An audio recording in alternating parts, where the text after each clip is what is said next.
নমস্কাৰ সকলোকে স্বাগতম জনাইছো মই অন্য এটা ভিডিঅ'লৈ কি খবৰ সকলোৱে ভালে কুশলে আছেনে আৰু সকলোকে মোৰ ফালৰ পৰা ভোগালী বিহুৰ হিয়া ভৰা উলগ জনালো আৰু মই ভিডিঅ'টো আৰম্ভ কৰিছো আমাৰ ভেলাঘৰৰ পৰা ভেলাঘৰ মানে কি হ'ল আমাৰ ৰাইজে আমি নামঘৰত খাওঁ গোটেই গাঁৱৰ ৰাইজে মেজি ভোজটো আমি নামঘৰত খাওঁ নামঘৰত মেজি ভোজ অলপ সোনকালে হ'ল যিহেতু বয়সস্থ মানুহবিলাক আহিব নোৱাৰে সেইটো কাৰণে অকমান পোহৰে হৈ গ'ল আমি তাতো ভোজ খাই আহিলো আমাৰ পৰিয়ালৰ চাৰি ঘৰে মিলি এটা ভেলাঘৰ বনাইছো ইয়াতে আমি 31 ডিসেম্বৰো খাইছিলো দেখিছিলে চাগে এইটো সব এতিয়া ইয়াতলৈ আহিলো ইয়াৰ ৰাতি থাকিম আৰু কিমান সময়লৈকে থাকিম আৰু এতিয়ালৈকে আমাৰ একো খানা পিনাটো ৰেডি হোৱা নাই হ'ব আৰু মাংস চাংখ অনা হৈ আছে বনাই মেলি খাম অকমান ফূৰ্তি কৰিম নাচ বাগ কৰিম আমাৰ জা জোৱালি কিজনী আছে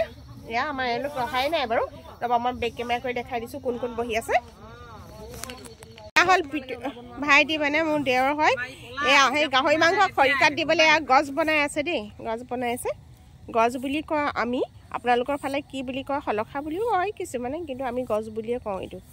তাপা সেইজনী মুনু চিনি পায় নহয় প্ৰায় দেখিছে মোৰ ভিডিঅ'ত তাৰপিছত এইজনী তাপা এয়া কুঞ্জ ভালকে ভিডিঅ'টো অহা নাই এইজনী হ'ল মামু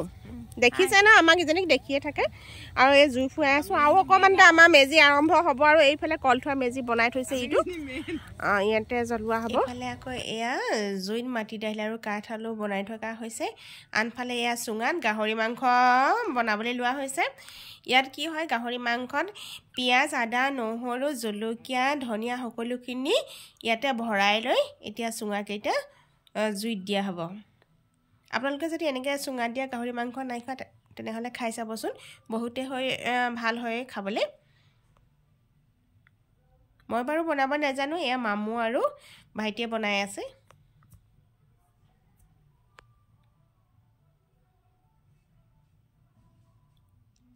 এয়া জুইত দি থৈছে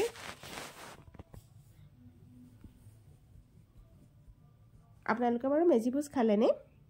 জনাবচোন কমেণ্ট কৰি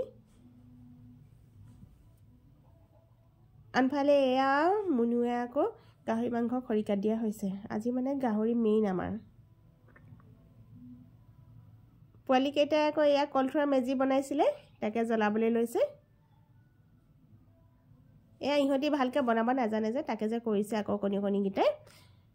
এয়া লাহে লাহে জ্বলিছে আৰু এইফালে আকৌ এইকেইজনে ৰাতি এতিয়া সময় প্ৰায় 12টা বাজিছে ইহঁতি চুৰ কৰিবলৈ গৈছিলে চুৰ মানে আমাৰ পৰম্পৰাটো ৰক্ষা কৰিছে আৰু বিশেষ অনিষ্ট হোৱাকৈ কাকো চুৰ নকৰে দেই আমাৰ এইখিনি ৰাইজে এনেই নিয়ম এটা ফূৰ্তি এটা আৰু এয়া আমাৰ কলঠোৱা মেজি জ্বলি গ'ল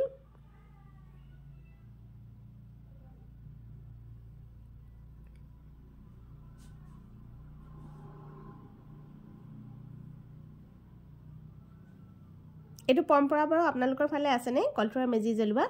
ভোজ ভাত খাই থোৱাৰ পাছত কলঠোৱা মেজি জ্বলাই আৰু পাছদিনাখন হ'ল কাঠৰ যিটো মেজি সেইটো জ্বলাই এয়া আমাৰ গাহৰি মাংসৰ চাটনি ৰেডি খৰিকাত দিয়া গাহৰি মাংস এয়া আমাৰ ৰহি লগত খোৱা হ'ব আপোনালোকক নেদেখুৱাওঁ আৰু এইখিনি হ'ল চুঙাত দিয়া গাহৰি খাই বহুতেই টেষ্টি হয় খাবলৈ আপোনালোকে খাই চাবচোন দেই এয়া আমাৰ খাই বৈ আকৌ আমাৰ সকলোখিনি গোট খাই গানত লাগি আছে ইয়াত আৰু একো নাই সব বয়জনা বোৱাৰী সকলো মিলি অকমান ফূৰ্তি আৰু বছৰেকত এটা দিন নহয় জানো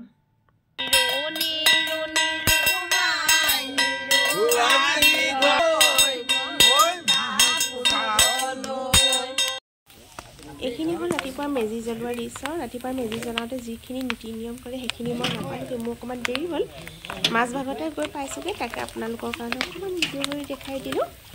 এই মেজি জ্বলাওঁতে মেজিৰ ওপৰত যে ধনু এখন দিয়ে কিয় দিয়ে বাৰু আপোনালোকে জানেনে যদি জানে কমেণ্ট কৰি জনাবচোন তেনেহ'লে ভিডিঅ'টোৰ পৰা মই বিদায় লওঁ